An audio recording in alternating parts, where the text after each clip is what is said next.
Open the book of Esther in any Bible on your shelf. Read all 10 chapters. Count how many times God is named. The answer is 0. Not one verse names the Almighty. Not one prayer is recorded. Not one voice from heaven is heard.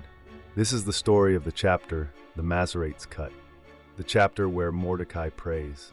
The chapter where Esther prays. The chapter where the Almighty becomes the named actor at the center of the book. The book of Esther in your Bible has a problem. Across all 10 chapters, God is never named. Not in the queen's coronation. Not in the conspiracy against the king. Not in Haman's decree of genocide.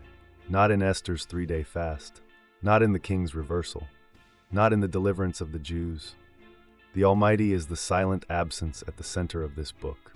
Some pastors will tell you that absence is intentional. They will tell you it's a literary device. They will tell you Esther is the book where the Almighty acts behind the scenes. That is not true. The Almighty acts in the open in this book. The pages where he acts were removed. Without those pages, the book your Bible contains becomes a different story. A queen uses her beauty to gain access to the king. A cousin uses his shrewdness to outmaneuver an enemy at court. A people survive because of human cleverness. Their fasting is a tactic, not a prayer. Their patience is strategy, not submission. The hero of the story is not God. The hero is the cleverness of the people themselves. Between the 7th and 10th centuries, in the city of Tiberias on the Sea of Galilee, Jewish scribes called the Masoretes produced the standard Hebrew text. The Ben Asher family, at the center of that work. 3 centuries of editing labor.